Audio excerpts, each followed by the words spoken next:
No, we're good. We're fine with You're that. good with that? Yeah. Okay, I'll remember for the rest of y'all. Go ahead. Can you repeat the question one more time? What qualifications do you have that uniquely qualifies you for being a trustee of the MIT school? Do you mind standing up? Oh, not Because I think people in the back might have a problem, yeah.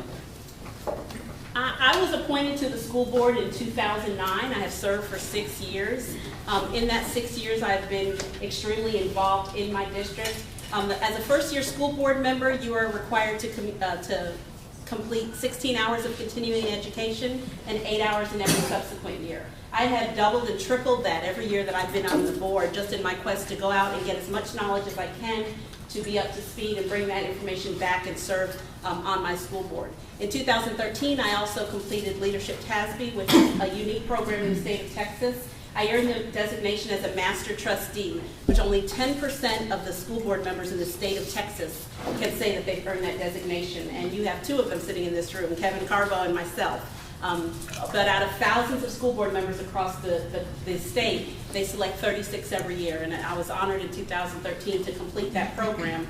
You meet 6 times a year. You go to different districts across the state. You're able to interact with different school board trustees and get ideas and bring them back to be able to help your district grow. I'm also a parent. As of this May, I will be the only school board member with children in the district. I have 1 daughter that graduated in 2012, 1 daughter graduating this year, 1 graduating next year, and 1 in the 6th grade. I think it is extremely important to have a parent advocate on the board. We are making decisions and setting policy every day for children. To have somebody on the board who understands the implications of these decisions and how they affect our children every day is important. Our board works well because we all bring unique experiences and backgrounds to the district, but to have somebody on the board making decisions for children who doesn't have children currently in the district, I think would be a mistake.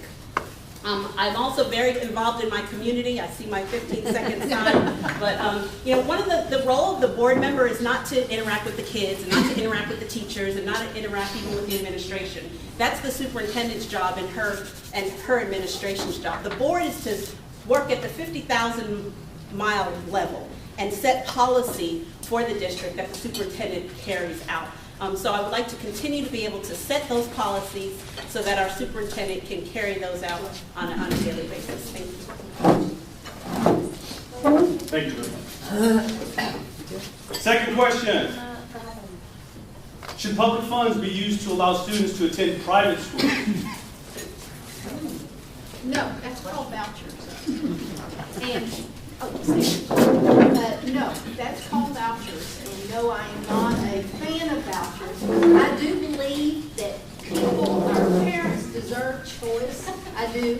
But our district provides choice. It provides choice among schools. It provides choice within a school. So that is not an issue for Mesquite. Besides, the vouchers actually go to low-performing schools in poverty areas. Guys, Mesquite doesn't have any low-performing schools. That's a very good thing. This is a very good district. Really, vouchers, I'm not sure they would even come to Mesquite. So that's what's important for you to know, that this is a really good place for your children to learn. Can you repeat the question? I just like to hear the question. Should public funds be used to allow students to attend private schools? Absolutely not. I am definitely against vouchers, and that means against parents making choices. Parents making choices, according to our Texas legislature, is just another word for vouchers. It's a fancy way for them to push the vouchers along. Vouchers take money from our public school system. They take money away from our children. It is not a good option for us at all. We are already still suffering from the $5.4 billion with a B cuts in education that we suffered years ago. They gave us back half of that money, and we are still suffering because we are short in education. We do not need anything else that's going to take money away from a system that is already suffering, that is already lacking in funding. That is our biggest issue that we deal with on a daily basis, and that we fight with our legislators with more than anything, is the inadequate funding in education for public schools. And a voucher system would even further that gap. It would increase that disparity difference even more. So I am definitely not for public choice, parent choice, or vouchers. Thank you very much. All right, now we're going on to questions from the audience. Questions from the audience may be directed to individual candidates. The 2-minute time limit are made in effect with these answers Appointed as in well. 2009, it was the first time in 23-year history of Mesquite ISD, in 23 years, rather, that they had the unique opportunity to appoint somebody. So out of the 160,000 residents of Mesquite, they had the opportunity to appoint one person for one seat on the school board. They did background checks. They did reference checks. They called everybody who had ever worked with me on every committee and had served with me in the community. They interviewed me. And I was selected out of every citizen in Mesquite to represent our school district of over 40,000 people. If there was any truth to any of these allegations, there would have been a full investigation and I would be in jail somewhere right now. So it's very sad that these allegations keep coming up again and coming up again, but you know, I just take it as a compliment that I'm that important that they are trying to put me down. Thank you.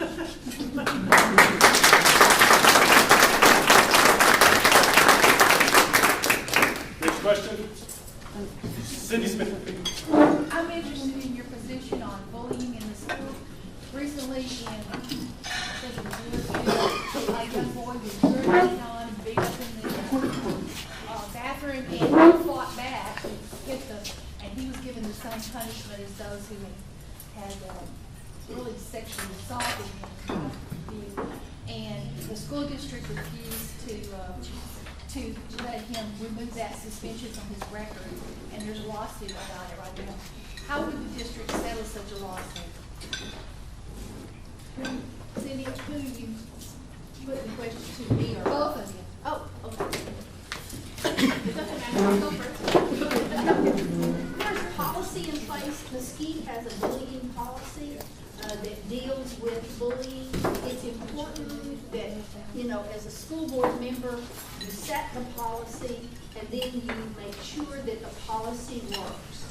Does that make sense? You're looking, is the policy, is the parent getting, and are the children getting what they need based on this policy? So, yes, as a school board member, I think it's very important that you look at the policy. Is the policy working? Being a good school board means to me that you ask good questions. You know, I've been a leader for lots and lots of years, and that's one of the qualities of a good leader, asking good questions. Is the policy benefiting our children? Isn't that what we're there for? Is children at the heart of everything we do? And Cindy was a counselor at a school, so she knows how important it is for children to feel good about themselves. Question to the board member, is that policy working? Are the taxpayers getting the best for their money from the budget? Is the superintendent, see, those are the three things that basically the school boards do. Is the superintendent, when you hire and you look at a superintendent, are they setting the right goals for the district? Are the goals working? That's the question you ask. Is there challenge? As the teachers in this room, no, you have to challenge. Is there challenge with the goals that you set? So that is the road. You know, to answer your question, Cindy, I would say, look at the policy. As a school board, is a policy working for our children? That's where the heart of everything is your kids. Remember the question.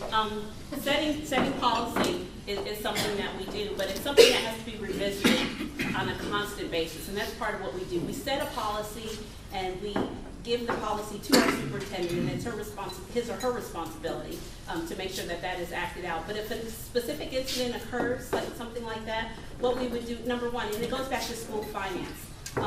A lot of times we have cameras in school that are supposed to record incidences, but some of these cameras are outdated.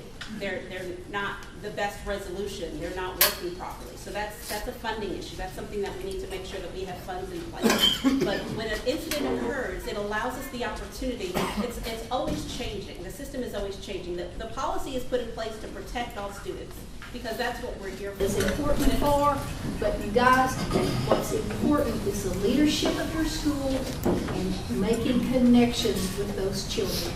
And you feel like somebody loves you in that school, you work your little self to death to make a difference.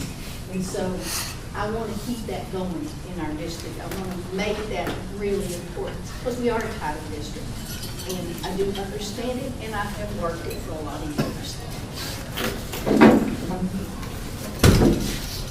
Yolanda. I have a question. The Mesquite ISD, my son is attending in my ISD at North Mesquite.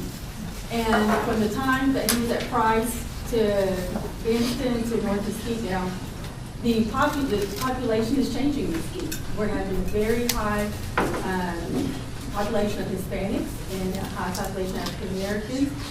And I would like to know, how is the school district keeping up with hiring principals, teachers? When you say community outreach is important, I agree with you 100%.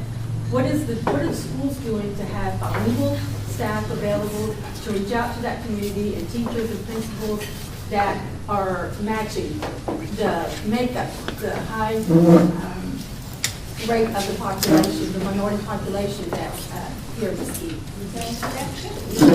Yeah, I was in a bilingual school. My school was bilingual. And of course, we search out everywhere to find good bilingual teachers. It is a pleasure to be a part of the bilingual school. And I do think that we meet the needs of our children in that community. The district works very, very hard to see the needs of our bilingual children, to have teachers of color that come into the schools. And I think they do a pretty good job. I think they do good. That's always something that you need to be looking for and working toward, is for children to have the best teachers in the classroom. You know, again, you can have anybody in a classroom, guys, anybody in a classroom, and if they can't make connections with that person who's in charge in that classroom, no matter what, they're not going to be successful. So your bilingual schools need to be led with people who understand the bilingual population and who work hard to make it a successful population, and to reach out to all parts of your community, not just one, but to make relationships with everybody in your community. I know that, but I'm asking, my question was, how is the school MISD doing? I know that all that needs to happen.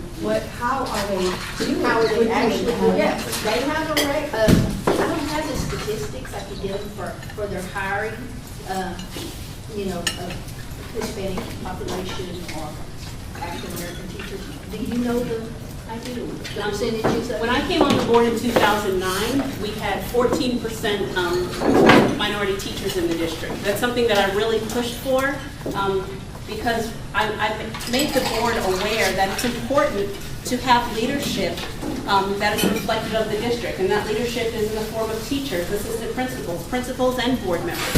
And I also pointed out how our children need mentors, and they need somebody that they can look up to that looks like them. My son came home from school one day when he was in 4th grade, and he said, "Mommy, am I ever going to have a teacher that looks like me?" And that's coming from a child who has a stable home with a mother and father who give him all the love and support he needs, but he's still wondering, why am I going to school every year and I don't have a teacher that looks like me? So imagine the child who comes from a single parent home, who doesn't have that stable foundation. They need to have somebody that they can relate to, and that's all part of their educational experience. Since I've been on the board since 2009, the number of minority teachers has increased from 14% to 26%. And I believe that's because I have emphasized to our great recruiters who go out all across, not only the state of Texas, but go to Puerto Rico and go all across the country to recruit new teachers, the importance of having those teachers in place. Our bilingual students have increased in the district. We're now at 55% Hispanic population. And so we are hiring more bilingual teachers because we're creating more bilingual programs. So that's becoming more important. And so we will continue to recruit bilingual teachers. We will continue to go out and seek out teachers that are reflective of our population. We have our job fair coming up on Saturday at the rodeo. If you know anybody, any teachers looking for a job, please encourage them to come out with about 50 copies of their resume. We're looking to hire all teachers. Mesquite hires excellence. We're looking to hire anybody who wants to commit to giving these kids a chance. But we cannot deny the fact that we have a special population in Mesquite. 73% economically disadvantaged, 55% Hispanic, 28% African American, and my time is up. Next question, please. Gentleman right here in the corner. I wanted to know, what is the plan on incorporating more curriculum that is getting these kids prepared for life versus preparing them to study for a test? Would that be nice? I don't know. I'm with you. It's called high stakes testing. And I'm going to tell you, can I? Sure. Can I? Since I'm already doing it. High stakes testing, you guys, is something we really need to talk to our legislators about. We really, in a school district, don't have a choice. We got to do what the state of Texas says you do, okay? And that's the START test, which you had last week. But we need, that's where we need to focus some of our time with our legislators to say, we're not doing students any good by giving you one test to say, you know what, you're in 3rd grade and you studied all this year, but you threw up all last night, but you still got to come and take that test. Because no child left behind says you got that you will fail, you will be a no child left behind school that didn't meet its standard if you don't have 90 to 97% of your kids show up to take the test. So you go get in your car and you go visit that kid even though they're sick to come and take the test. But that one test says that that child is okay to go to the next grade, or that shows they had made that progress. Well, I'm here to say we need to talk to our legislators and say, you know what, there are different ways, different means to find success, to determine success, to determine progress. And so I talk to our legislators. I've been to the legislature. They ask us questions. We shake hands with them. We write them. We text them. We talk to them. We visit them. You know, Betty and I went there. We shook their hand to say, you've got to help us. We can't keep this high-stakes testing. You're not doing our children any good. How many jobs out there, friends, do you have that you test somebody on? You go to work and say, okay, you're only good if you can pass this test. No, they don't do that. That's not real world. We are preparing our kids for the real world. And the real world says you don't take one test. You do progress by other means. You test progress on the job by other means. And that's what we're supposed to be doing, is preparing our kids to be successful when they graduate from high school. Okay, I've said my sermon. I believe the question was about preparing kids for life after high school. Years ago, the district's focus was on college-bound, but one of the things that I've really worked on since I've been on the board in 2009 is helping the board and the district to recognize that not every kid is going to college, and we need to have programs in place to be able to prepare them. We opened up the technology center, the site of the old armory 2 years ago, where we're offering classes in video production, film production. We have all of our STEM classes located there, engineering and math classes located there. We also, in the last few years, have implemented a culinary program. And if any of you have ever tasted any of the food from our culinary program, they prepare food for the board at least twice a year, and it's absolutely phenomenal.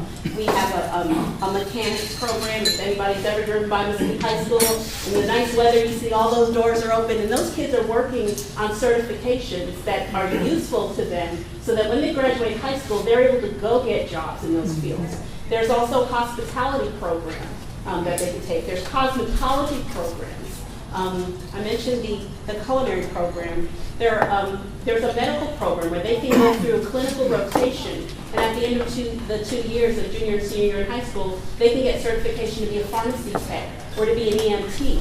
So we have a lot of things in place. We're continuing to grow that program because we recognize that not every kid is going to college, and we want to do the best that we can to prepare them for life after high school, whatever that may be.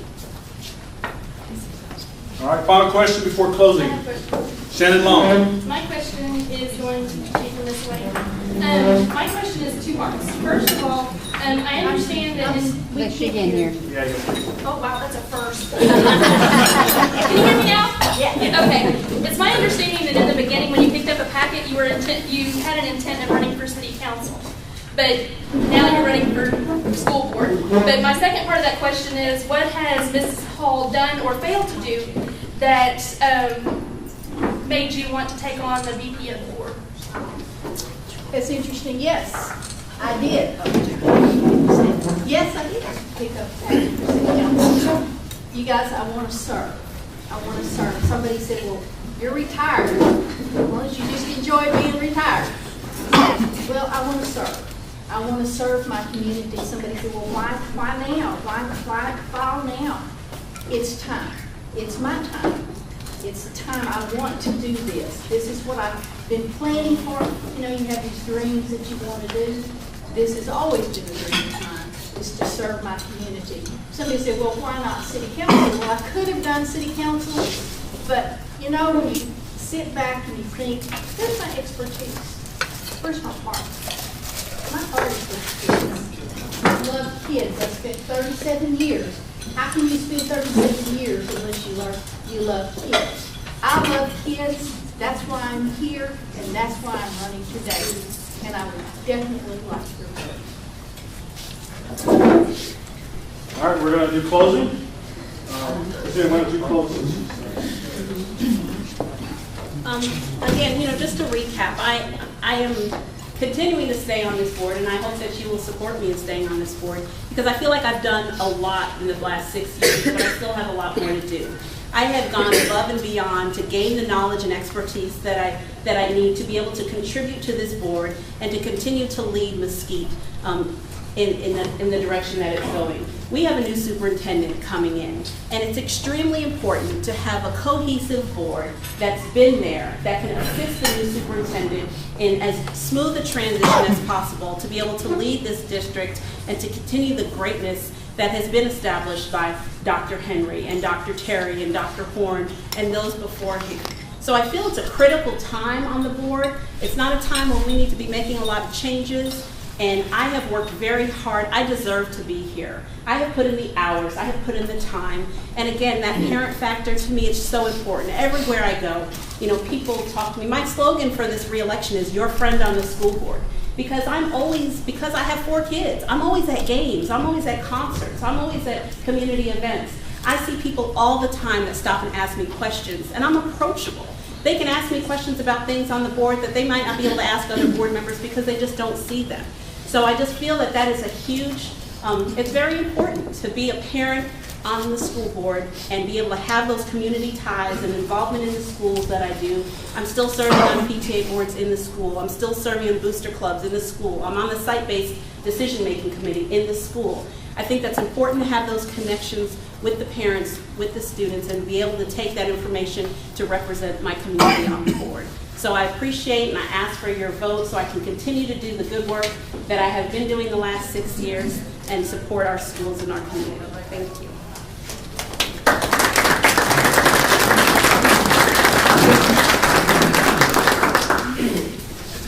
I'm running based on my experience. I have been in the school district for 37 years as a teacher and a school administrator. Currently, no one is on the board that has my experience. We have a new administration and a new superintendent that is coming in. I think my expertise means a lot to the board. I can add something to that board that is not there. A knowledge, a deep understanding of our district. I have insight into the district that nobody else on the board would have. As a community member, I'm very involved. I will stay involved. I will reach out to our community. I think that's such an important thing that we make connections with each other. Any kind of elected officials need to reach out and find out what you're thinking. I think that's such an important issue And I do have a child in this district that's working currently in this district. So I am very connected. Guys, I went to Mesquite High School. My kids went to Mesquite High School. And I am going to be here. You know, I've lived here for 40 years, over 40 years. I'm not going anywhere. I have the energy, I have the time, and the desire to do for you. So I would like for you to vote for Elaine Hornsby Whitlock for place 6 on school trustee. Thank you. Appreciate it. Thank you very much. I know at these events, candidates usually stick around so you can talk to them. I understand Elaine has to be on her way. So, everybody, thank you very much. Our next candidates will be for place 2 city council. Mr. Jeff Casper and Mr. Steve Whitworth.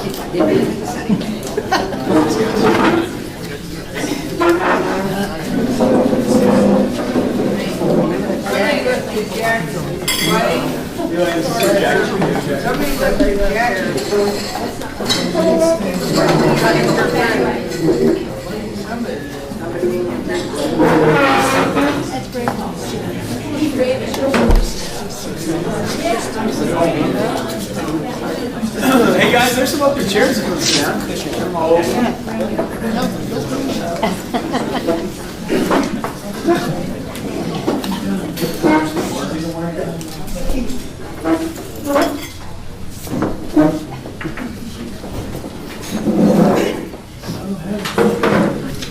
Sergeant.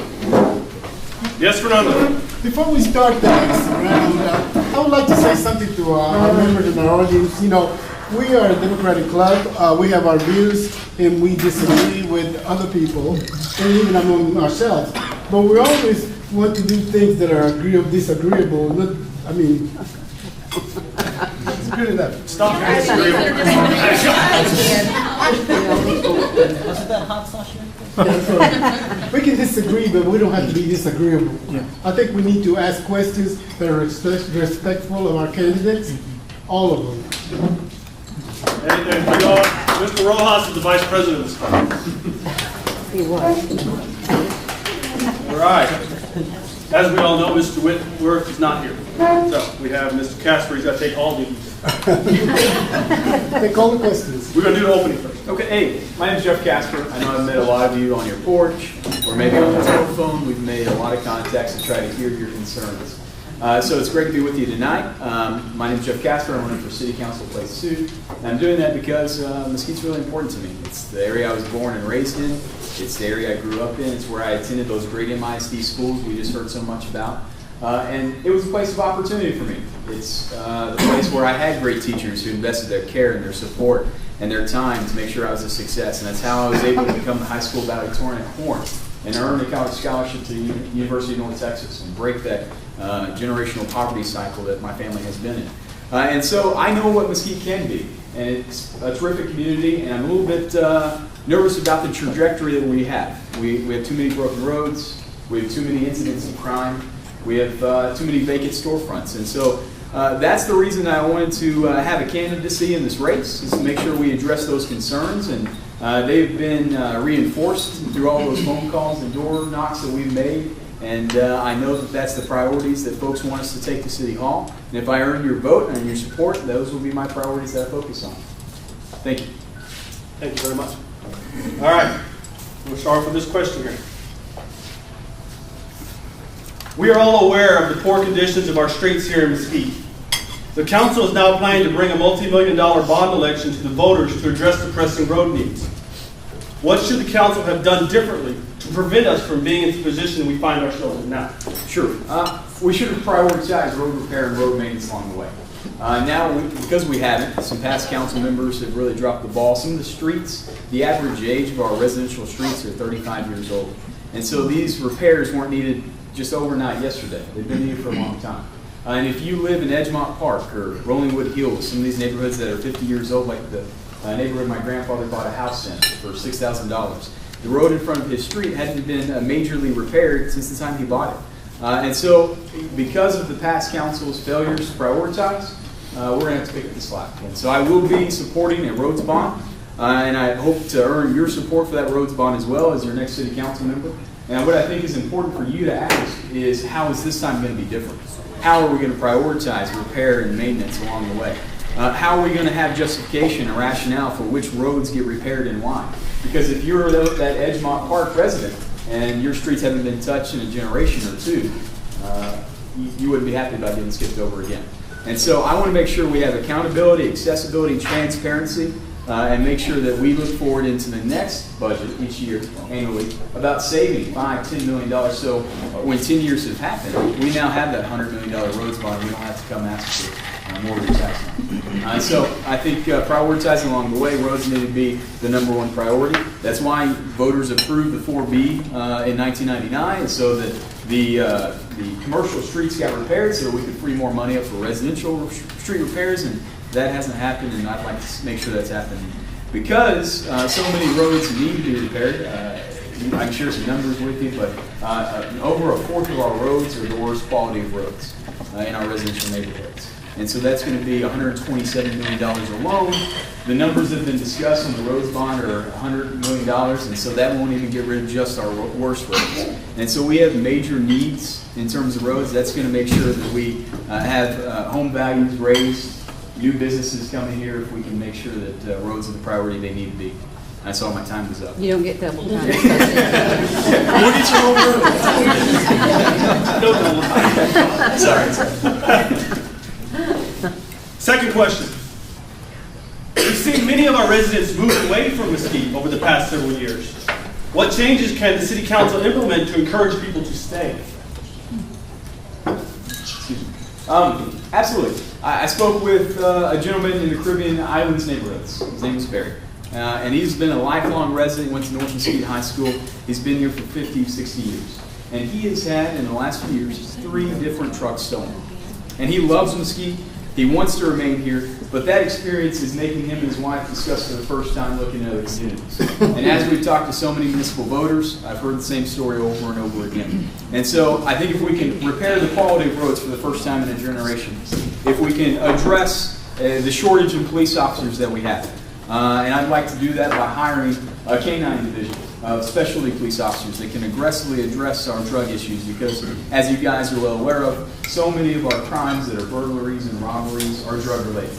And so I think a K-9 division would create an additional rung in the career ladder for our police officers.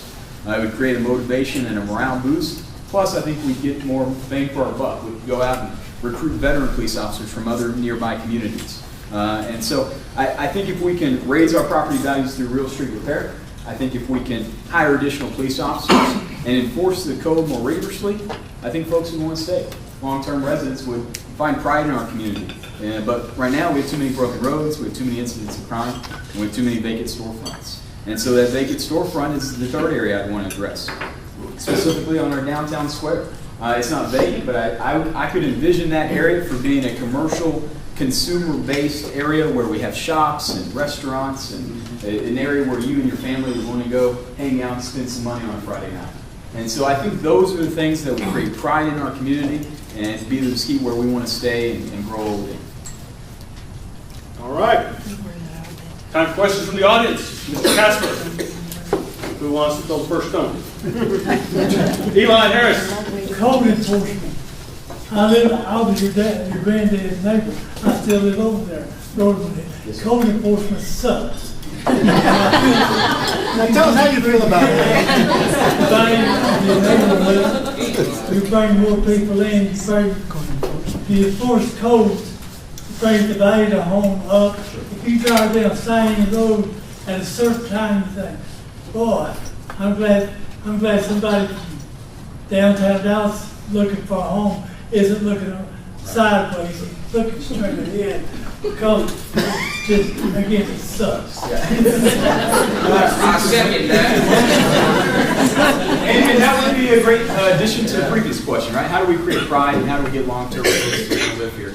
I spoke with a lady, Carol, who was living near Thompson Elementary, and both of her neighbors are now, those homes went for sale, our long-term residents moved out. As they went for sale, we got renters on both sides of Carol now. and neither of them keep up their property like the city would like. Code doesn't go in force all too often. And I think a really easy fix that I'm excited about for a different reason, on the city council meeting last time, the staff presented a new cell phone application that you can use on your phone. You can report potholes as well, which also suck. And you can report those on your cell phone, and you can get some feedback about when those are going to get fixed. And it's super cheap, super affordable. What I would love to do is, in addition to that, create an application or ask that company to allow us to report code violations as well, and get feedback about whether we're getting someone out to that house, or whether we're never getting a code enforcement agent out there to view if there's an inspection happening. You would get that kind of feedback. And I think if we can do that, more folks would want to report those violations as you're figuring out, hey, they are being looked at, they are being addressed. We would get more participation in that. But that's also going to entail more code enforcement officers. We've been at the same rate for far too long, and that's an area that we need to prioritize and make new hires in. Susie Hess. I've been very impressed with a new city councilor who has come in and really worked in the neighborhoods to sort of foster a sense of community, kind of taking a little tag team of people to a neighborhood, just knock on doors, say hello to neighbors, figure out what is going on.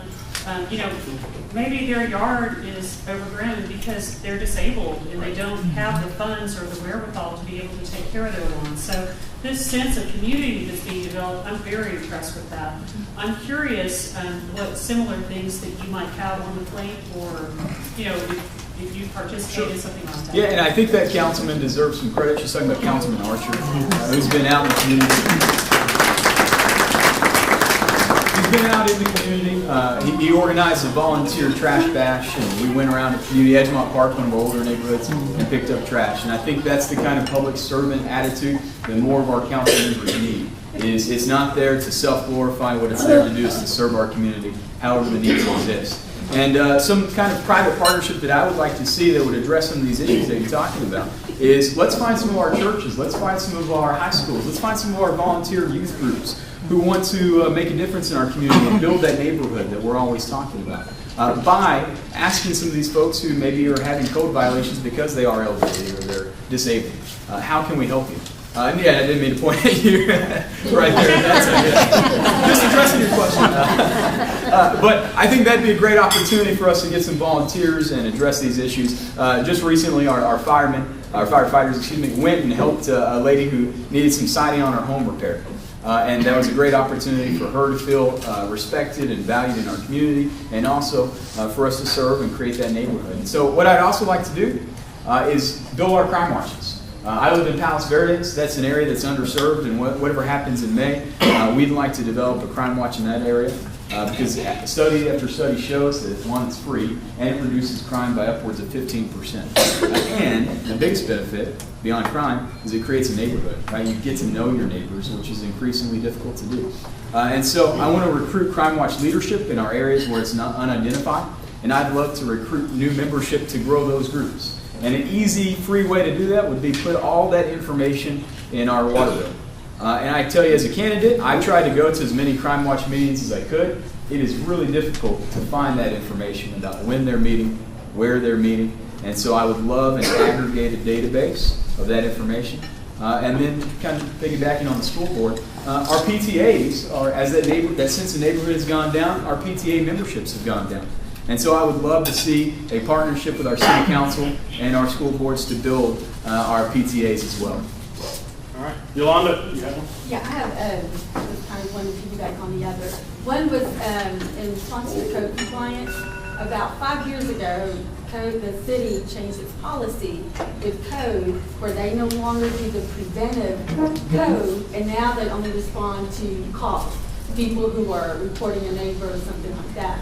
Back in the day, they used to have people, because I'd get these nice little notes on my door, you have litter in your backyard and it's visible. I'd be like, what? And they were on it. I mean, and your grasses, they were on it. But that whole unit was disbanded, and now the city made, I don't know if there were any cuts to their budget or what, but that's why the code is the way it is now. You're right. And I think if we could have the application I was talking about, if we could have more active city council members that were driving around their neighborhood, meeting their neighbors, I think we could be more proactive. But again, we're going to need more staff. Yeah, on that's code. code. That's to add that division back into the code. The second one is, I think the other person said that there was 9 vacancies in the police department. 9 police officers, I just don't see making that big of a difference in terms of crime fighting. Perhaps they need to look at different types of policing. I mean, we all know that those empty carts, 7-Eleven, they're not fooling anybody. We know there's nobody in there. All the kids in the neighborhood know there's nobody in there. You know, you got to try something different. You have to look at a different approach. Yeah, and I agree. And what I'd like to do is, you know, I would like to ask penetrating questions. I was with the city council meeting, and they presented an itemized expense for a robot diffusing bomb. And it was, you know, upwards of $100,000+. And it was coming out of seizure money, so it wasn't your tax dollars that were being spent. I want to be absolutely fair about that. But I want to ask you penetrating questions about, is that the best use of our money? How many times do we have bomb threats in Mesquite? Can we borrow those facilities from Dallas Police Department when that's happening? You know, and if we can spend on other areas, can we find more proactive policing techniques? Can we get more community police officers? We have some great community police officers. Officer Don Williams and Officer Goodfried. They work really hard to serve all of our crime watchers. But there's just not enough of them to go around. And so if we can add additional community policing, I think that would be really effective.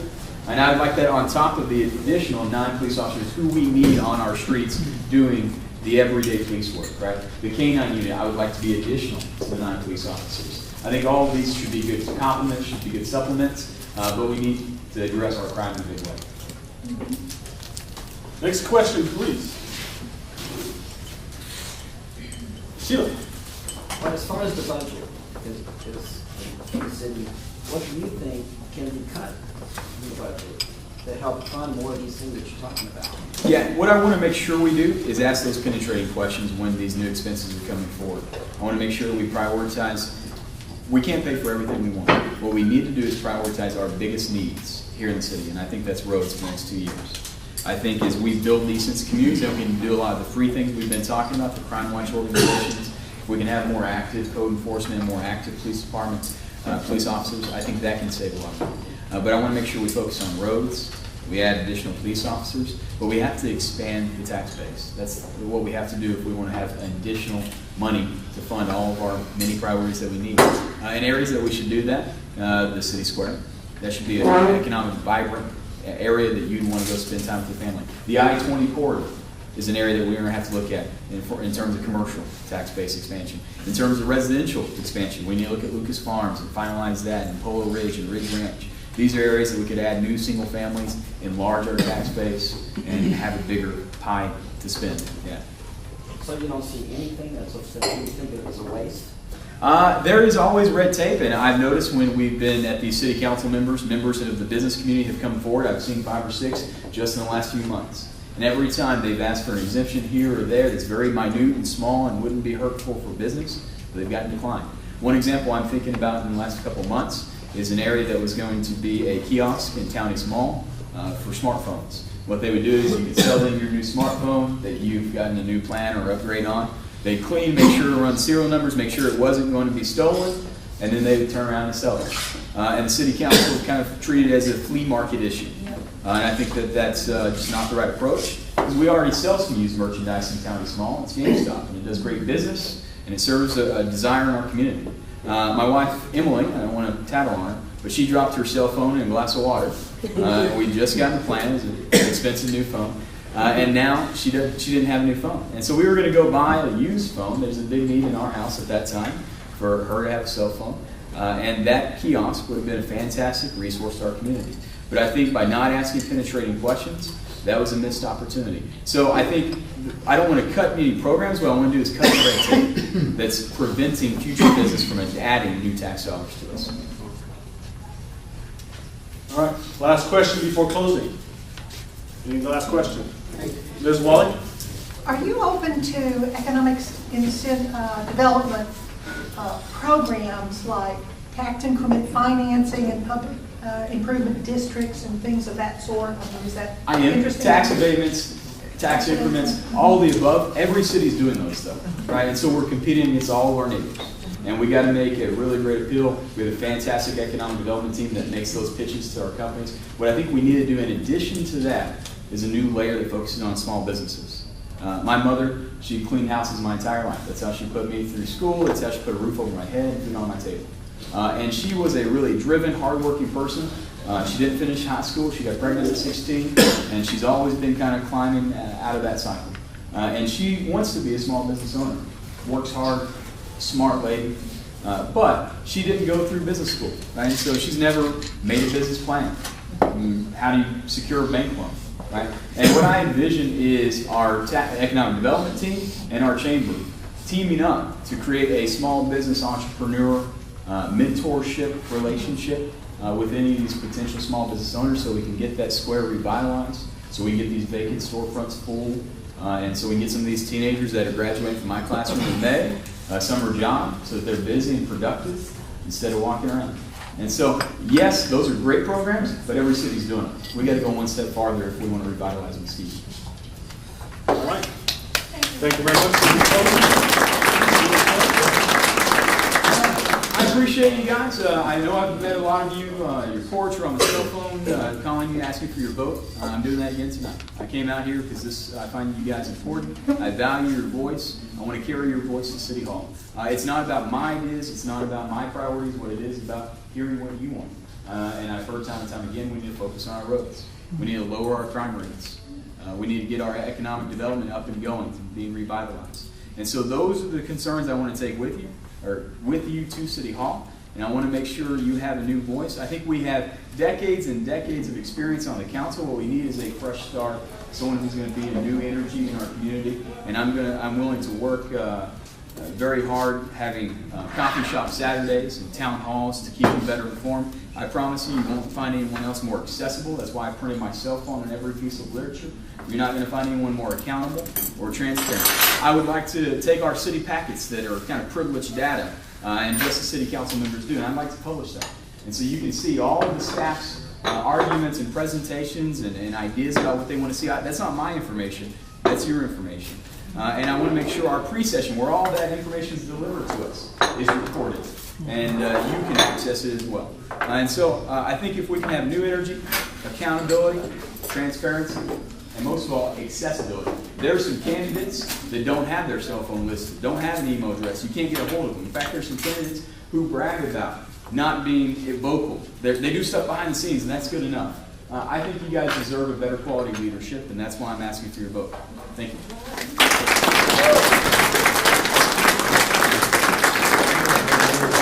Thank you very much, Jeff. All right, next is place 6. Mr. Onward, Dennis Tarpley.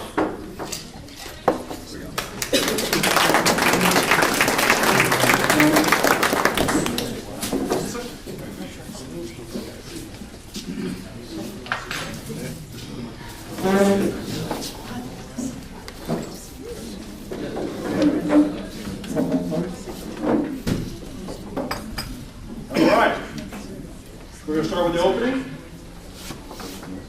Just Tarpley, you go first.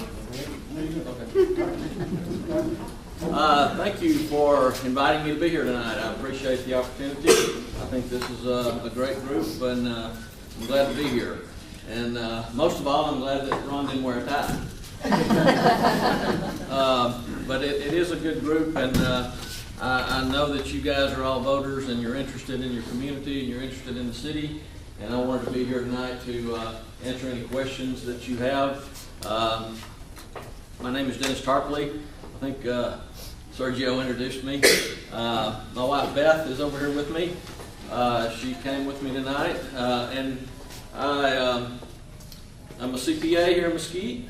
I have about over 40 years of experience in financial background. My office is here in Mesquite. I've lived here in Mesquite for 42 years. And I've been involved in the community for really over 25 years. So I appreciate the opportunity to be here tonight, and look forward to answering your questions. Thank you. Hello, everybody. My name's Ron Ward, and I have this big giant name tag to prove it. First of all, I'd like to welcome a group of people that normally don't attend our Democratic meetings. And that's a group of people that on partisan politics are on the other side of town. And so they are very welcome here. They like to wave their hands, but we know what they are. I'd like to give them a round of applause. I'm not a Texan. I did not go to Mesquite High School, but I got here as soon as I could. Okay? I'm a pastor here in town. I haven't birthday. And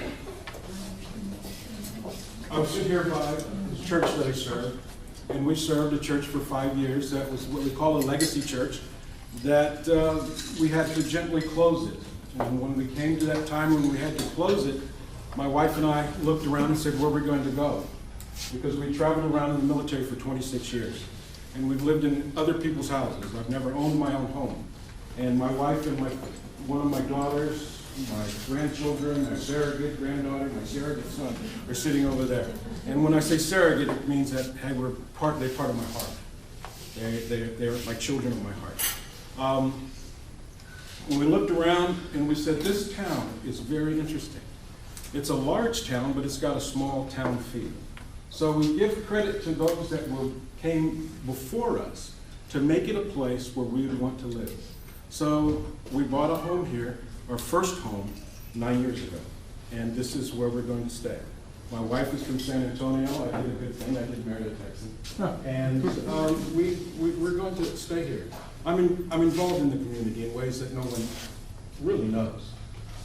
As a pastor, as an engaged pastor in a town, I've prayed over this city for a long time, and time is up, and I will continue this story. We into the question. All right. Thank you very much. All right. We're going to the first question. In the last year, we have seen an increased citizen involvement as a result of change in the city council meeting time and the leadership shown by Councilman Archer and his willingness to conduct town hall meetings and his use of social media to reach out to the community. What do you plan to do to continue this increase in citizen involvement?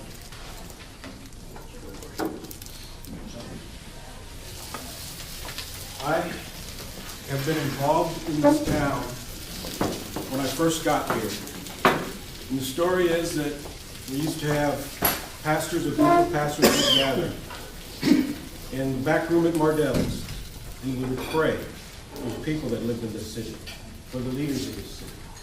We would go, and that's how my involvement got. And then I got involved in being a chaplain, quote unquote chaplain, available to the police department, where when people would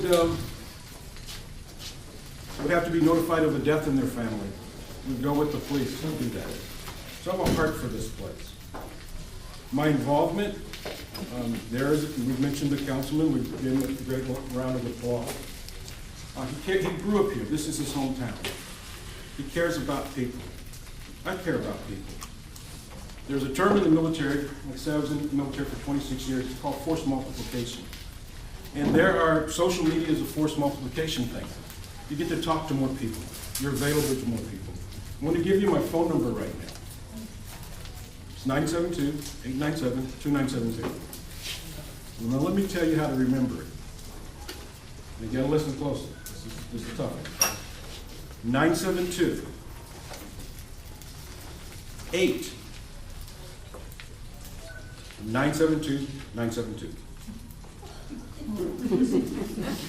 Did I say it again? Everybody got it? Got it. 972-897-2972. Thank you, bro. Being involved with people is at my heart.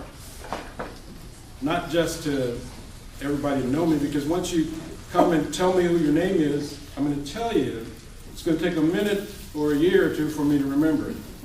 But I remember stories. I remember where we were at, what we did. And you're going to see me available because I am retired. I watch grass grow and I watch paint dry. And I work with my wife, who is a licensed professional counselor doing her administrative duty, but I'm gonna tell you, she's not the boss of it.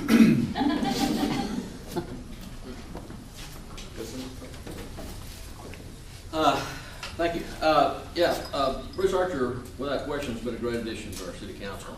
He's young, he's the youngest member on our council, and he's very active, very vocal, and done a great job.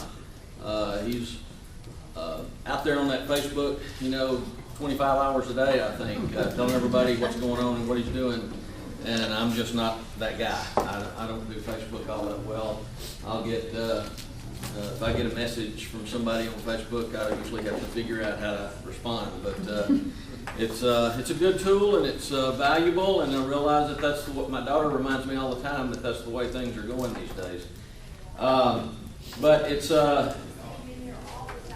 it doesn't, what Bruce is doing doesn't necessarily reflect on the rest of the city council members. We're all out there working. We're all doing things for the community and for the neighborhoods. I think because we don't put it on Facebook, people don't realize that. But we're all active. Heck, Bill Porter, he lives down the street from me, and I see him out there riding his bicycle picking up trash on Trip Road. I'm doing things with my church, with my Rotary Club, and things like that all the time that you may not see me, you may not hear me. Let's face it, we run in different circles. That's probably why you don't see me a lot. But I'm certainly accessible. My office is right there at Town East and Galloway, and anytime, and I do have a lot of people stop by and visit with me a lot. And so anytime you want to do that, feel free to do so. My phone number is listed. You can Google me and pull up my phone number and my address, so just feel free to do that anytime. Thank you. All right. Second question. Going back to the streets. We are all aware of the poor conditions of our streets here in Mesquite.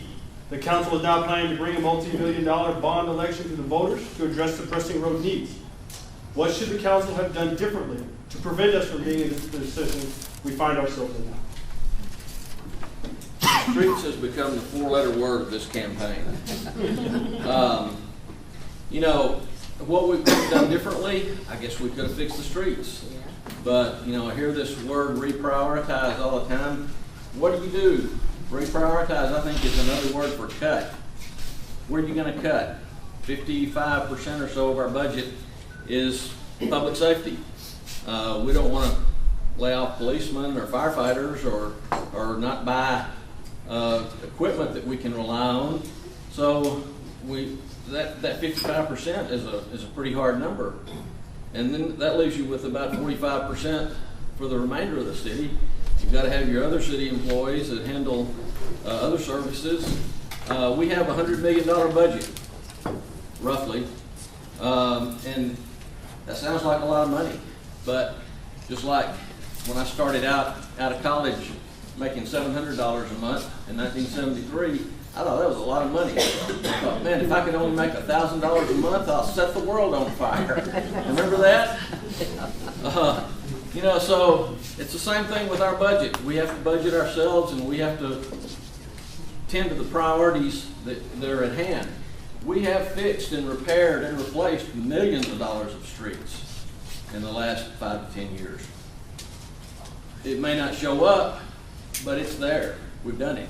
And we've been able to do that without raising taxes since 2008 or 7, whenever it was, about 7 or 8 years ago. So this tax rate has remained the same. Now we're looking at a major bond program to go after these streets that are in need of major repair. And the council is working on that right now, trying to decide at what level we want to go into it, because there's an area there that when it becomes unmanageable, because we only have so many employees, we don't want to have to go hire, another 10 or 15 employees to manage this. So we've got to be careful about how we do it and how we structure it. And so we figure that somewhere between $50 and $100 million is probably going to be about our limit over a 10-year period. And that will, if we can accomplish that, and 10 years is what the state pretty much allows us any bond package before you have to go after it again. Is that right, Robert? That's right. So when it's up, if we don't use all that money in that 10-year period, then we have to go back for another bond vote. So, thank you. Someone once told me, woulda, coulda, shoulda, didn't. So let's just move on. But we also have to learn from the past. And one of the things that's important to me is transparency. Transparency is a great big word that a lot of people throw around, and we don't really want to define it. What my definition would be is that this $100 million, if it's approved by the citizens, that you know where the money's going. You know what neighborhoods and what streets are being prioritized. You know the matrix that's going to be involved to decide which streets are going to be fixed. Having started this campaign, which is really, I'd like to live behind the scenes. This is not really me, but I was asked to run. I think transparency and letting people know what is happening, and not by just word of mouth. We've got computers, we've got internet. The city has a website. I personally think that it needs to be redesigned to make it more accessible, because it's not very hard. I mean, it's very hard to get to things. Does anybody know where the GIS map is that shows how bad the streets are in the city? Does anybody know how to get to them?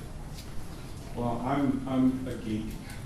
I know where the map is at, and I can look at the map, and when I pull it up, they have stages 1 through 4, 4 being the worst streets, and they're in red.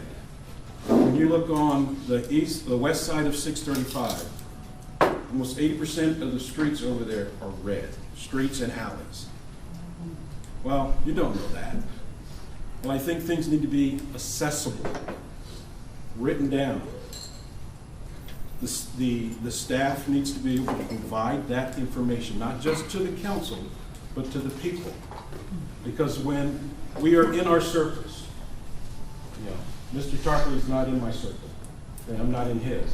But hopefully I will be, but we want to be able to be accessible to you and point you to the place where we get our data.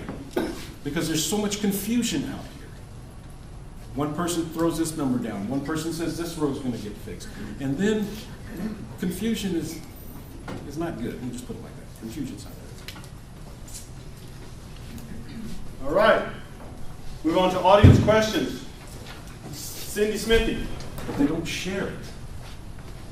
And so if we see a piece of property that has been vacant for years, and someone will say, let's put a business over there. How come we can't bring a business over here? Or how come we can't put houses here?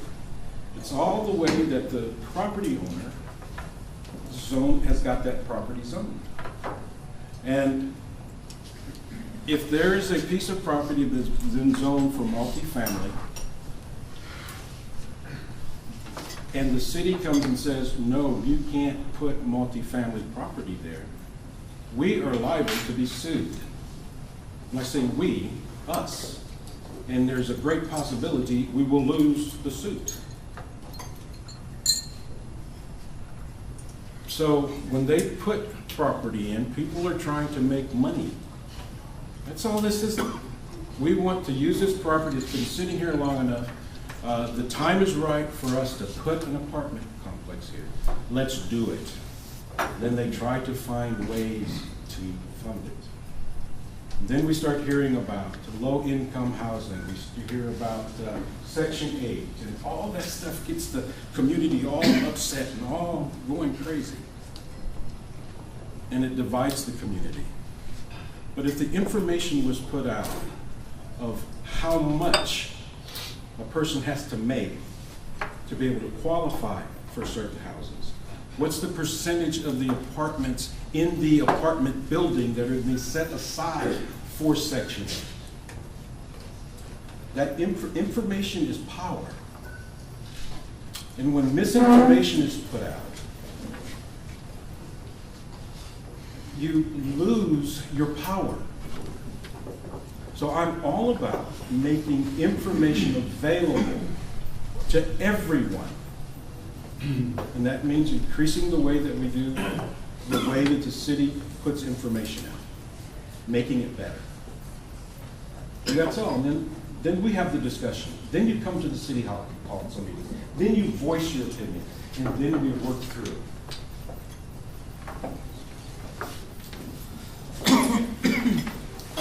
Ron's correct about the zoning. I mean, zoning is in place, it stays there, it doesn't matter if the owner sells it, and the next owner, the next owner, and the next owner. That zoning goes with it, with the land. That property was owned multifamily and had been for years. In fact, there was an old apartment complex there that was torn down years ago. I don't remember what it was, 20, 30 years ago. And that zoning stayed with the property. We really don't have the right as a city to go in and change the zoning on a piece of property because, like Ron said, we could get sued if we do that. And Lord knows there's enough lawyers around to take care of us. But on that particular complex that you're talking about there, Highway 80 and Gross Road, that group came in wanting to build what's called a tax credit apartment complex. I'm an accountant and I still don't know what that means. It's not my area of expertise. Robert probably can tell you a lot more about how the complexities of that work than I. But what I do know is that I was against it. The council, the way that works is they have to get a certain number of points with the state. And then they're allowed to, if they get up to a certain amount of points, then they get these tax credits somehow given to them. And they have, I think they have to, the original owners actually have to own that for 10 years. They can't build it and turn it over. Somebody told me that somewhere. But they've got to hold on to it, is my understanding, and before they can just flip it. But they, in the process of all this going on, it came out that yes, it was going to be, I don't know how many units or what percentage of units was going to be allowed to be Section 8. We had we did not, one of the things that gets them extra points is if the city that they want to build these in writes a letter and says, yes, we approve. And then they get X number of points added to their little chart, whatever that point value is, I don't remember. We would not do that. As a council, we decided not to do that, so we didn't write that letter. But they got enough points anyway and decided to go ahead and build. With the zoning that was in place, we really couldn't kill it. Now there was a couple of instances there where they did need our help on something. It had to do, one of them had to do with a right-of-way or easement or something, and I voted to not give that to them. But the rest of the council overrode me. What's that word again? So it went on through. And then there was another case, something else that came up too that I voted against. So I know at least 3 times I voted against that apartment. So my time's up. But I'm not in favor of any of those types of apartment complexes. Next question, please. Okay. I think the gentleman in the corner got beat me too. I would like to know where both candidates stand. I have a growing food truck transportation business, and with this new proposal for the streets being repaired, it normally excludes us and being able to go down certain streets to get to the growing manufacturing district growing. I'd like to know where y'all two stand on setting those, I guess, blockades where trucks can and cannot go to make our job easier for owners. Tell me again what kind of transportation business it is? 18 wheelers. Okay, so it's freight. Yes. Freight, okay. And there's blockades, you're saying that? Well, most streets you cannot access what has no person out down the street. So say if I need to get to a restaurant or I need to get to the warehouse district on 80 and get across to back by San Juan to get back that way. And you know, most streets where you can't go down, or there might be, let's say a regular zone, you have to go around in different directions, but there is no access controls. So where do you stand with the streets being fixed? Normally, what happens is trucks can go down certain streets once again, so it puts up more restrictions. So I'd like to know where you stand on Well, it's my understanding that those restrictions are put on there for mainly two reasons. One, for the weight limit, because like residential streets really aren't made to carry a lot of trucks that are, I don't even know, what, 80,000 pounds, 80,000. Most streets, residential streets, aren't built to carry that limit. And really, I think when County Boulevard was built down in that area, south of Highway 80, I don't think it was originally built to hold that kind of limit. That's why it's falling apart right now. So, I mean, I think that's one reason why there's restrictions on trucks being taken into, or not being allowed to go into certain areas. Another reason is just the sheer size of the trailers. I mean, I see these 55, 60-foot trailers now coming up Galloway and trying to make a turn on the town east, or vice versa, or any other of these streets. And I mean, their trailers longer than this room, and they just can't make that turn. There was one today, I didn't notice the length of the trailer, but it was over 50 feet, I think. It was trying to turn in the parking lot where my office is to get to the furniture store, furniture rental store there. And I was trying to get out of that exit, that driveway, to get out on Galloway, and he was trying to get in. And there was traffic coming from both directions, so it was causing some major problems there. I almost got hit coming out of there. And so he was in the center lane trying to turn into the parking lot. So, I mean, I understand a lot of it's for safety reasons, a lot of it's for weight reasons, and I really don't have an answer for you. But, you know, I think a lot of it is done for good reasons. We've been talking about the $100 million bond package. I was served on the 4B board for 3.5 years. And one of the last decisions we made was to have our own bond package that would fix a road that leads to the industrial complex over on the west side of Mesquite. Town East, around Town East Boulevard 80, going up to the Union Pacific. They're going to redo that road. But most of us don't know about the industrial complex that's on the west side of Mesquite. They've got roads over there just like we've got roads in our own neighborhood. I asked the question at the last council meeting of the staff, is that $100 million going to go to fix the roads to our industrial complex? And it was, no. It's just going to be residential.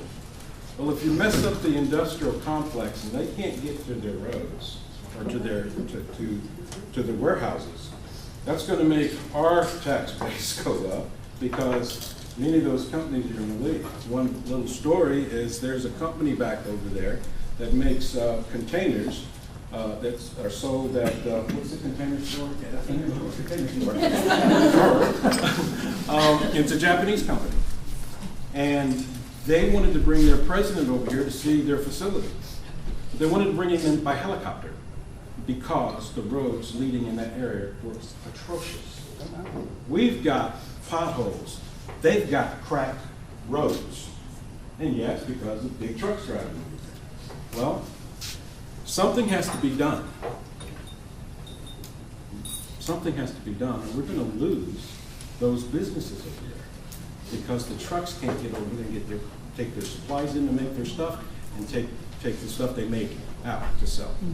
That is a very, very important thing. So I am for fixing roads that trucks would go on, but I'm going to tell you, son, I know what you're driving down my road and all that noise. So you got to drive in the places that, you know, that can bear the weight bearing and protect the rest of your neighbors. Okay. You have one question in the back here? This is directed for Mr. Tarpley. Previously, you mentioned being accessible, and so I guess I read in the questionnaire in the ION Mesquite where you said that not everyone knows what you're doing most of the time, and you like it that way. So I guess my question is, as a city councilman, why do you prefer that people not know what you're doing most of the time? I'm just not a showy guy. You know, I mean, that's the best way I can answer your question. I kind of work behind the scenes on a lot of things, and I'm just not one that likes to put myself out there and get a lot of pats on the back. And so, that answers your question. Fernando Rojas. Yeah, Councilman Tarpley, we do read your flyers, by the way. Good, those cost a lot of money. Yes, and something that caught my attention on this particular one is, it says that officers, our officers, they must be better trained. And I was wondering exactly what you meant by that. I mean, what kind of training are our officers not getting? And the other thing is, it says that it also... Are you talking about code enforcement officers? No, police officers. Okay. Because this one says, no, this says code enforcement officers. Okay. Yeah. And then there's also something here about, includes being sensitive to how they go about enforcing the standards. So can you elaborate on those two things? Yeah, sure. It says code enforcement. Sure. Our code enforcement, if I had to point to one thing I get the most complaints about, it's code enforcement. You know, either we're not strict enough or we're too strict. So, you know, somewhere there has to be a middle ground where we can not say we're picking on people because they've got certain violations, and the other side is other thing is we don't want to say that we're letting things go. Most of the complaints are on that side, is that we're not strict enough. But then, you know, there has to be, and I'm not a code enforcement expert, I'll tell you, so I don't really know what kind of training they would receive, but I know based on what I'm hearing from the citizens is that there's got to be some additional training that they need to receive as far as, you know, I mentioned sensitivity there, because a lot of times, you know, a code enforcement officer will go out there and they'll see and by the way, I've already brought this up to the council and the staff, and we're working on this already. And we've already committed to, before I run out of time, we've already committed to hiring more code enforcement officers in next year's budget, and then probably more in the following year's budget if we need them. But in getting back to the training, your question, I think they need to be able to understand a person's situation, their environment that they're living in, and their own household needs. And if a person needs help, what I want to do is set it up where if say the code enforcement officer gets a complaint that there's a citizen that has tree limbs hanging too low, either out in the street or in the alley or wherever, and that person can't afford to go hire somebody. If it's an elderly lady or an elderly couple on fixed income, they can't afford to go pay $1,000 or $2,000, whatever it costs, to have tree trimmers come and trim their limbs. So I want to work with our volunteer services department and let them refer those types of cases to that department, so that we've got hundreds of volunteers out there that are just looking for work to do, and that perhaps they can go over and take care of this family's problems so they won't have to receive a citation from the city. In most cases, we allow people, you know, with hardships like that, an extended period of time, but in a lot of cases, I don't know whether it's because the code enforcement officer has a bad day or what, but they tend to get a little testy with the citizens sometimes. But we just need to have some kind of middle of the road area there where the code enforcement officers understand that, okay, we've got a junk car over here, We don't just drive past that to go to the neighbor down the street because they've got low-hanging limbs because they got a complaint on that, but they didn't get a complaint on the junk car in the yard. So we got to take the blinders off so that they're seeing the same things that the rest of us are seeing. Thank you very much. We got to move along, so that'll be the last question. We're going to move on to closing, please. Ron, do you want to close? This is a serious time for the city of Mesquite. We're going to keep doing the same thing and expect different results. This election has brought out a lot of people to the polls. And I'm not running against Mr. Tarpley. He and I have a professional relationship as two citizens. But it's time for a change. We need a fresh voice. We need a fresh mind. We need somebody looking at these problems that the city has with fresh ideas. My life experience has prepared me for this. I don't always talk about my military career or things like that. I did have a real good military career.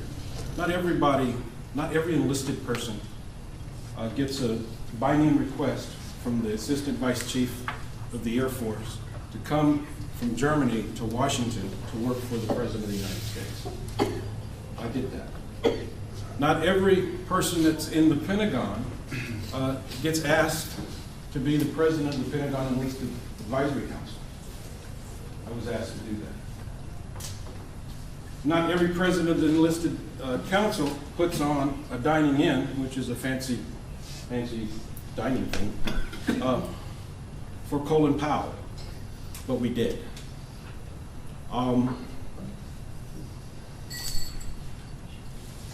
I've got training that will help me watch the bureaucracy of Mesquite, Texas. I saw the bureaucracy in the Pentagon. I worked in the bureaucracy of the Federal Aviation Administration. They had some bad days and they had some good days. I worked for Robert Miklos as his district director. Not because I was one of his political operatives, but because I told him what I did, and he said, I'd like you to do that for me. So I served the citizens of Mesquite, Box Springs, and Sunnyvale during one of the beginnings of the worst recessions that we've had in my lifetime, helping them access the things that would help them make it to the next day. Our city needs someone that will be able to interface with the citizens and the bureaucracy of the city so that the services that the city is supposed to provide, all the things we were talking about, code enforcement, volunteering, those things are in place, but they're a little dormant. I know they're in place because when I first got here and the church that I served put their name on the volunteer list and somebody needed their house painted and we were called to do that. There are things that are in place that need to be, like I say, brought out of dormant, and I see the timeout. Wrong fourth, place 6.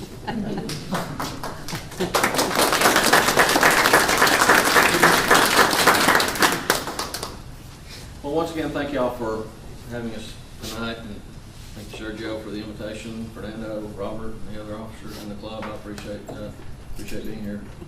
You're not an officer, Robert? No. Well, what's wrong? We won't let him be. Did you make somebody mad? I've never run for any position in this organization. Well, okay. But anyway, thanks.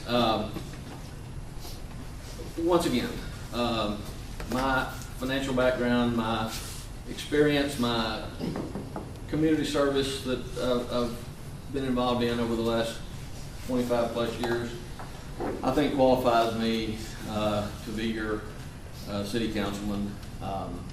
I I love this community. We've lived here, like I said, for 42 years, and we're here. And we raised our kids here. If you were in attendance at the chamber forum last night, you would have met my whole family, my son, his wife, 2 grandkids, my daughter, all Poteet graduates, except for grandkids. But they're 4 and 2, so they got a ways to go. But I think we have a good plan in the city. I think what we're striving to do, what we've done and what we're striving to do is a good plan, and I think we're making progress. It's hard to do. We've been faced with a lot of difficulties over the last 7 or 8 years with the recession and with maintaining our tax rate and not having an increase there while going through this recession, and not having to lay off employees, not having to reduce services. And we've come through that, even though our property taxes went down considerably, but now they're slowly coming back up. We're almost back to where we were in 2008. Our sales tax numbers are off the chart. We're hitting new record levels on our sales tax. So we're making good progress, and I think we're able to do what the goals that we've set out to do over the last several years. And I'm looking forward to getting started on this street program. I think it's something that is definitely necessary, and I hope when that bond package referendum comes up probably in November that you'll give it your support. And I appreciate, once again, thank you, Dennis Tarpley. I appreciate your vote.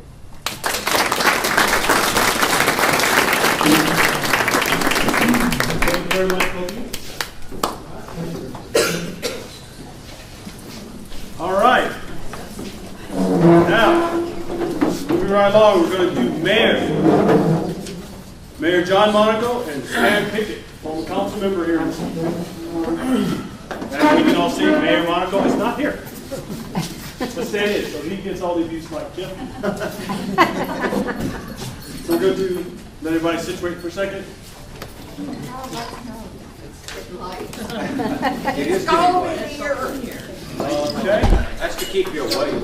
All right, we're going to do opening. Before you leave, I want to tell you something. I have a furniture store in Mesquite, and I get trucks every day at my furniture store, and I want to explain those to you. Those no truck signs are for pass-throughs. If you're making a delivery or a pickup, you are allowed to go pick that stuff up. So I don't know if you do that or not, but I get hassled anyway. I understand. The hassling part is what we need to do something about. Right. So I'm sorry. I just wanted to mention that to you because I get freight all the time, and drivers come in and say, I can't go down there. And I've checked, and I've talked to our police, and I've talked to people, and they've said, you can make deliveries too, and you can pick up from. If we're getting hassled about it, that's something we've got to do something about. My name's Stan Pickett. Most of you in this room know me. I've been here my entire life. I tell them I came when I was 18 months old. My folks moved here. Little known fact, I don't talk about it much. I was born in Arkansas only because the hospital in Texarkana was on the other side of state line.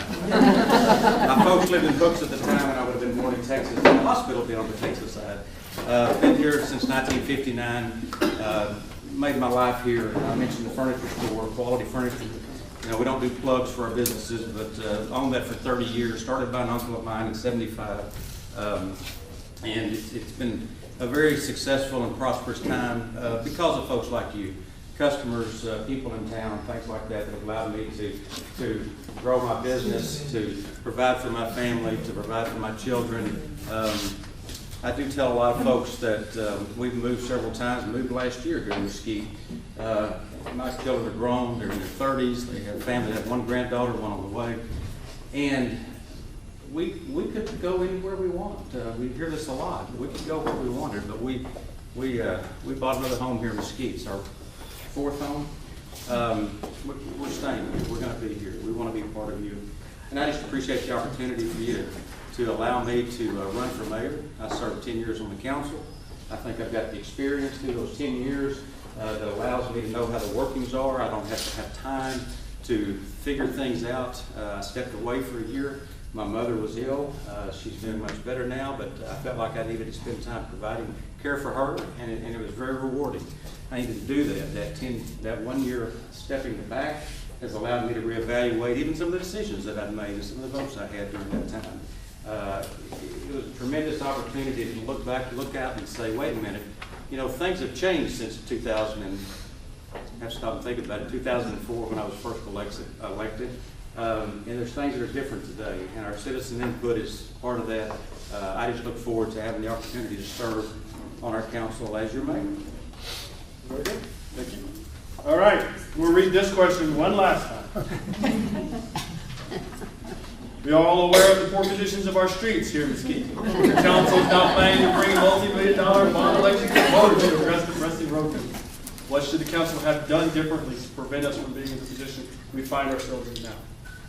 First thing I asked was, how many people had a bump on the way here tonight? Okay, so we all understand that. Many of us that are running for office have been talking about the roads. One of the things that I finally kind of woke up to last night was we haven't always listened to our citizens the way that we should. But I'll tell you something that's changed. I think the council is hearing you today because there's a $100 million road package.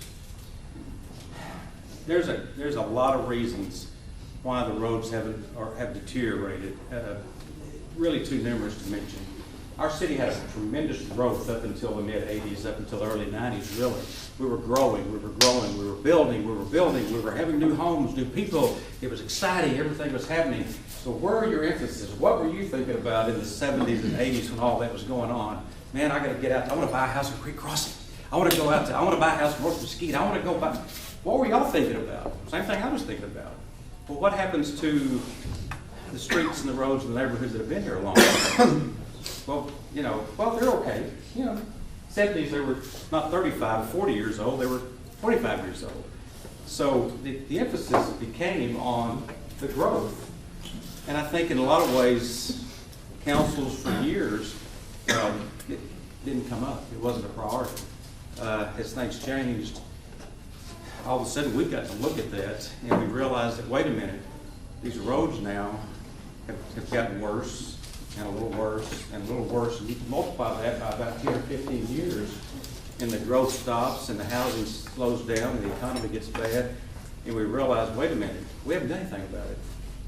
So, why did it get that way? We could stand here for the next 30 minutes and say, this happened, this happened, this happened, this happened, this happened. But the main thing is, and yes, reprioritizing sometimes means cuts, but it also sometimes means listening to the people that are electing the officials and saying, what do you want our officials to do? And I think that's what we've got to do from now on. All right, thank you. Second question. We've seen advances in Mesquite's public transportation service system. What would you do as mayor to continue moving forward on Mesquite's public transportation needs? You do change it up a little bit, sir. I stood before you folks a few years ago. I ran unopposed, fortunately, for 4 terms. But I came to these things even then, and I came out and said, hey, I'd like to just come say hello. I'd like to come say thank you for your support. Anything I can do for you. And I came to one of those when we were talking about this. And I said at the time that the biggest emphasis to me from public transportation is Mesquite, Texas, is what do you want?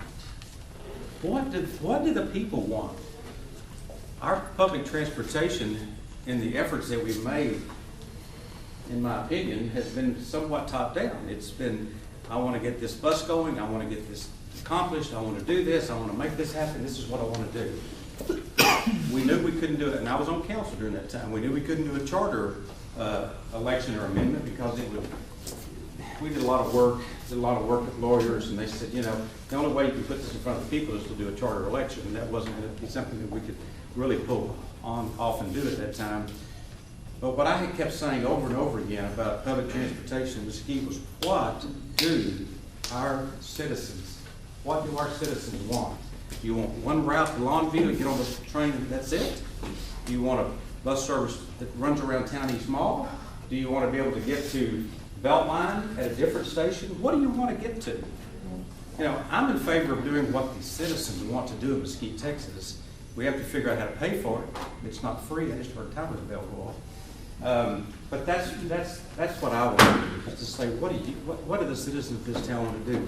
Every time we've talked about transportation, I've asked the question in council. You can ask the council members. I ask it multiple times. Why aren't we planning and looking at other things besides one pickup here and one drop off there? And I never got an answer. All right. Audience questions. Who's first? Susie Hess. Hi, when I saw that you were running, and I thank you for being here, and Mr. Tarpley as well. You know, we are a friendly crowd. We may not come across that way sometimes. When I saw that you were running, I was very curious because, you know, I followed Mayor Monaco for many years and, you know, appreciate the work that he's done. I was curious what motivated you to want to seek that position. Thank you. It's one thing about, I do have a servant's heart, and I do want to serve the community, number one. That's really all that I want to do, is give back to the community that's given me so much for so many years. Every step of the way, I've served on boards and commissions, even as a council member. Each and every time, it's been by the request of my peers and the request of other people in Mesquite that have asked me to step up and do those things. This actually is no different. About 4 or 5 months ago, a group of business leaders in town and friends of mine and people who own companies and a few other folks came to me and actually called and said, we want to talk about some things in leadership, and you've been on the council, would you come meet with us? I said, sure. That meeting progressed to another meeting, progressed to, we really think we'd like to have a change and we'd like for you to step up and would consider running for mayor of Mesquite to see if we could make some other things happen in Mesquite in the future. Talked to my lovely wife. Say hello, Mary Jo. She's here with you tonight.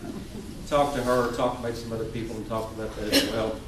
And I really think and decided that I would be willing to step up and do that. I think it's a change in direction for our town. I believe that the 7 years that I served with the current mayor, there were a lot of things that other council members, a lot of things that you wanted to have done that really haven't been able to come to the surface. The one thing the mayor does above all else is the mayor sets the agenda. And if you want to get things done, it has to go through his office, or her office, if whoever was elected. It's been difficult with the current mayor to get things, streets and other things, brought up through and put on the agendas. And I think we need to get back to a time when our council members, whoever they are listening to our citizens and are bringing things to the council, and they do get it put on the agenda. And that's why I felt like it was time for change. Next question, please. Yvonne. I have a suggestion, and I have a question. Sure. Suggestion for the city council, suggestion would be to partner up with the KEON radio station so that when the city council meetings are in session, that we could hear those over the radio. I mean, the city of Dallas does that now when they are in session with one of the Casper station. They have a partnership with that, and I think that would be an excellent way to reach more of the Mesquite residents. It's a good idea. Beyond the live council meetings, I know that when I served on the council, when they moved to the new building, they are streamed live, but I realize you don't always have that opportunity. But you can sit and watch those council meetings. Some people think, why would you want to do that? But they are broadcast. That's a great suggestion. What was the question? And my question was this. You asked what do the citizens want as far as public transportation. Citizens would want to be part of the DART, not just a drop off here and a drop off there, to be part of the full DART system. And my question is this. You as mayor, how would you survey the citizens of the city to find out what we want? I think one of the things we have to do, let me back up. Communication in Mesquite is not easy in any realm. And all I can really do is go back to my 30 years having a small business here. You can't just put something in the newspaper. You can't just put it on one radio station. You can't just, it's very expensive to get that message out. I think we would have to have a conscious effort to mail to every mailing address in the city, number one, at some point. And that takes money, but you would have to mail something to every mailing address, and then you deal with the responses. There's also, you used to could say you could make phone calls, okay? So what do we all have today, though, is these. So how many people still have a home phone? Less than half. Less than half, so that's difficult. One of the things the city's done in the last few years, every time there's talking about communication, how to get the word and stuff out, is they say, well, we put it on our website. Sorry, I'm talking retail. In our business, I get people all the time to come by and tell me they don't even have a computer at home. You'd be shocked at people that are under the age of 50, believe it or not, or over the age of 50, excuse me, don't even have a computer at home. So that's difficult. So you've got to, it's a multifaceted approach that would have to be done. And I think you just have to figure out ways to get things in front of the people in order to get that done. Speaking of DART, and I figured that would come up. I've always said back in the 80s, I was getting married, starting a business, having a family, and so some of this stuff back then I remember it going on, but I do remember this. Mesquite was one of the big time proponents of DART when it started. And at that time, the election was turned down, and we're not a part of that. And it is very difficult to join. I've served as an alternate for the last 3.5 years that I was on council at the transportation level, the Regional Transportation Commission, RTC, over at COG, and went to a lot of those meetings. And DART's the big elephant in the room. They've got 13 member cities, and they're an old boys club. And we've got to do, in order to get regional transportation done for the North Texas region, we've got to come up with ways to partner with the Kaufman County people like we're doing, the DART group, the TRE. You've got to get all those in the room. It's very difficult. They're very powerful people run those organizations that are on those boards and all. But that's something that we can continue to strive and push for to get regional transportation done. So I hope that answers. All right, last question before closing, Mr. Goes and Mr. Shields. Sergio? Yes. May I? Excuse me, Mr. Shields. May I tag team on his answer? If y'all are okay, it's up to you guys. Y'all can hear it. I'm fine with it. Any objections? No? Go ahead. Mr. Tarpley? I just wanted to address the DART issue. I was really kind of hoping somebody asked me this question. And Ron, you know, I don't want you can jump in on it too, I guess, if Sergio says so. DART, if we had joined DART 30 plus years ago, when those elections were going on back in the early 80s, by my calculations, we would have paid in about $600 million into the DART system at this point, over that 30 plus year period. By the state's records, Plano has already paid in over $1 billion into the DART system. That's a 1 cent sales tax. If we had an election today and the citizens voted us to join DART, and DART said, okay, we'll let you in and you don't have to pay anything to us for all those past years, we'll just let you in right now. All you got to do is start paying us 1 cent sales tax. We're capped out on our sales tax. 8.25% is the maximum amount the state allows us to charge for sales tax. So that means our 1 cent of our sales tax that we're collecting right now that's going into the city's coffers would be going to DART. That equates to about $20 million a year. We'd have to come up with that $20 million through property tax increases in order to cover that shortfall, or we'd have to cut a lot of services. So that equates to about an 18 cent, by my calculations, about an 18 cent increase in property tax. So that's why we got to be real careful about how we talk about joining DART and when and why. So I just want to throw that in. Ron. The DART decision was made way before my time. But a lot of the money that would have gone to DART goes to the Quality of Life Corporation. It takes care of parks, the commercial roads, and some fire and police. So there's a lot of money that has benefited the city for quality of life issues. Not the roads. Or the city parks. The commercial roads. I, from personal experience, had a daughter that was the revolving door thing to come back. And I had to take her to Masters in Group every morning to pick her up. That was not a good experience for me as a father when the sun would go down and she'd be there. They came up with a study. I was working for Representative Miklos. He asked me to look at it because he wanted to be prepared for the discussions. Turns out that when you bring public transportation or a form of public transportation into an area, property values go up around the world. We're talking about academic studies. So it is beneficial that we have to have a hybrid system. And my proposal is that we have a way to connect to the DART in the south, which we already have. We have a way to connect to DART in the middle part of Mesquite and a way to connect to DART in the northern part of Mesquite. However the transportation people figure that out, I think that would be a benefit for the part of the citizenry that will rely on public transportation. And there are people that will rely on it. Will public transportation pay for itself? It never has. It is public transportation. The public provides that for the people that want to use it. So a hybrid system that allows people to get from Mesquite to the VA hospital, where I go, would be a great opportunity for the people that need it. And this is what we call taking care of the neighbors that want to do that. So full DART, it's next to impossible. Some hybrid system would be awesome. All right, Mr. Shields, Back to the record. Everybody wants improvement. I have a question. Yes, Mr. Shields, will be next. I'm sorry. Okay. Everybody wants improvement.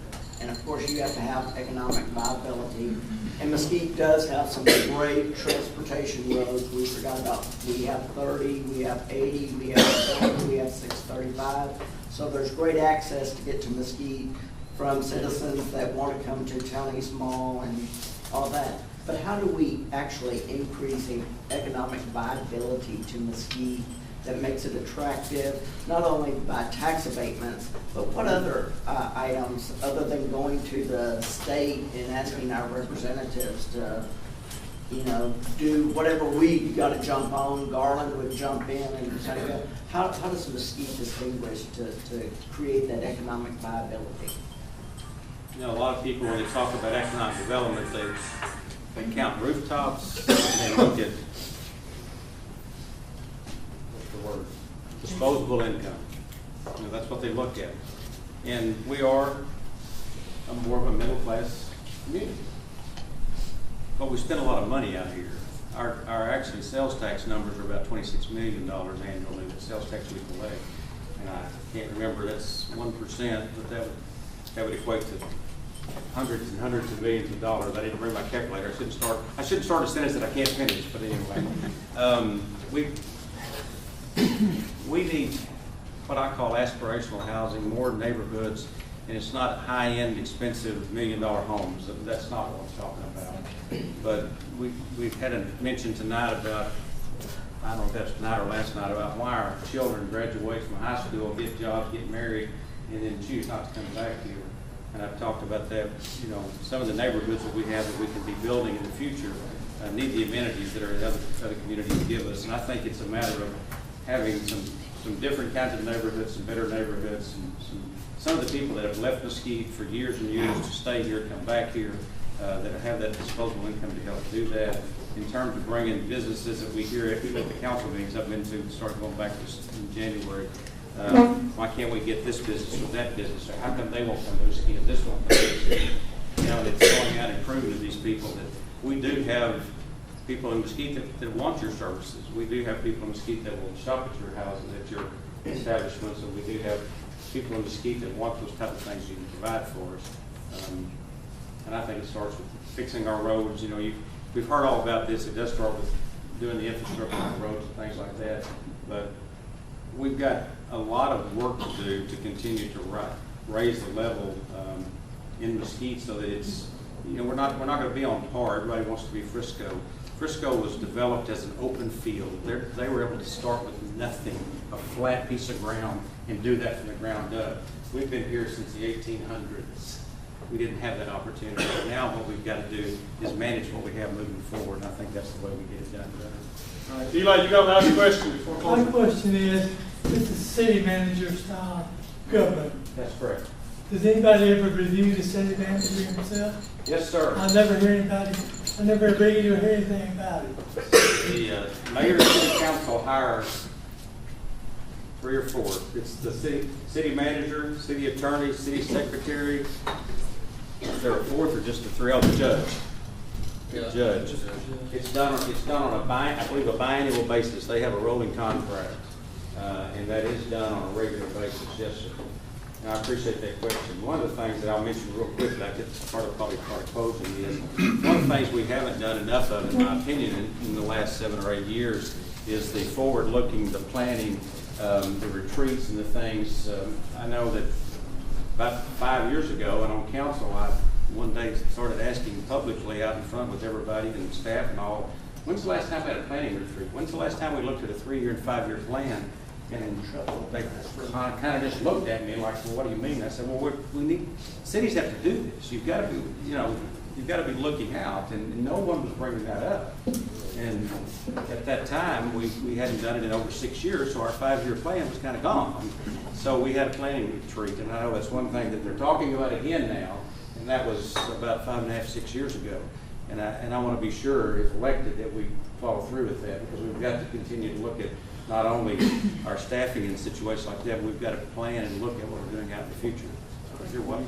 I'm going to break his rules, sorry. I have one question, and it's kind of important because I know that it's one that a lot of our club members have asked that I didn't ask tonight. Sure. I'm one of those weird people that do watch the stream of the city council because I have odd hours. I work in law enforcement, we have odd hours. But watching them up late, you can see that there's a definite tension. It's almost embarrassing at times in our city council. And what I've always admired about Monica is that he does not have a problem of opposing things that people on the council have to say. He doesn't have a problem about being vocal. That's good. Of course, you have insights to that I don't know about. We'll find out later. But what I want to find out is if you are elected, what are you going to do, or are you going to become part of the cliquish part of it, or what can you do to make it to where we have a more cohesive council? Because right now, it literally is at times embarrassing to watch. I think she just tossed me a nice soft football here. That's kind of good. Are you dead? Not at all. If you ask anybody in the 10 years I served, I've been much more of a consensus builder than a type of person that tears and breaks things down. You ask to become part of cliques. There's been a problem on our council. I mean, I've spoke with groups for the last 2 or 3 months. I have been open. I have not pulled any punches. Some of you have heard me. I've said things that you think, why would you say that as a politician? Back room, other places, our council has been divided and has been split. What you're seeing and what you're feeling is what's been going on for a number of years on our city council. That's not the reason, but one of the reasons I was frustrated a year and a half ago after 10 years of serving. I just couldn't get through that.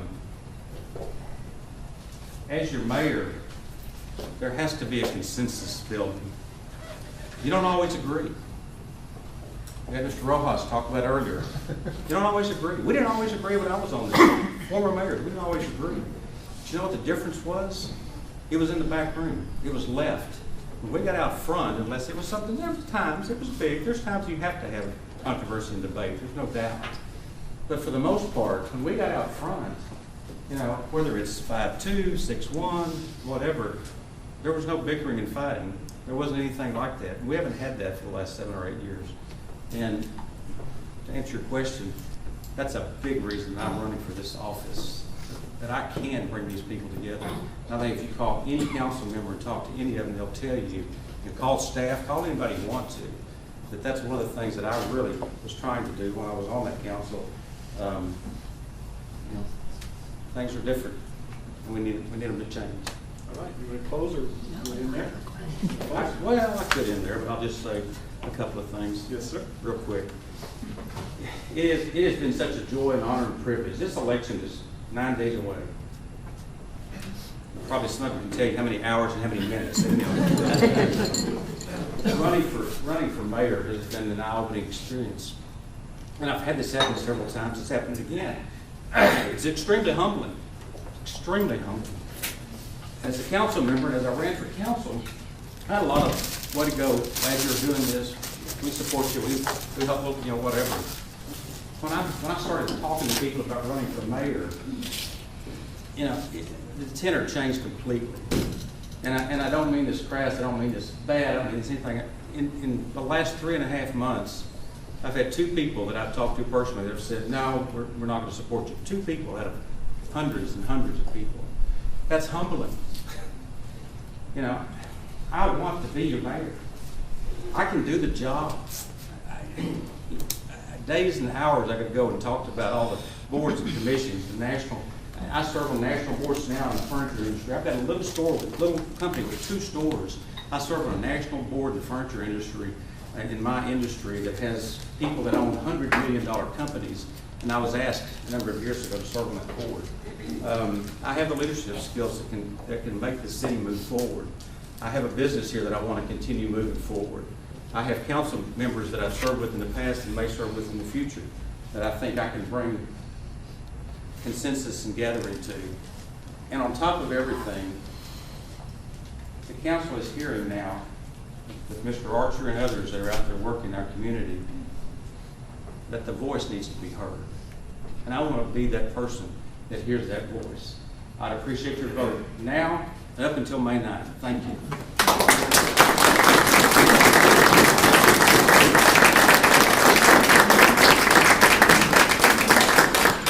All right, very good. Good quorum. Thank you for all coming. I want to show my appreciation for all the candidates that came today and elected officials. Thank you very much. All right.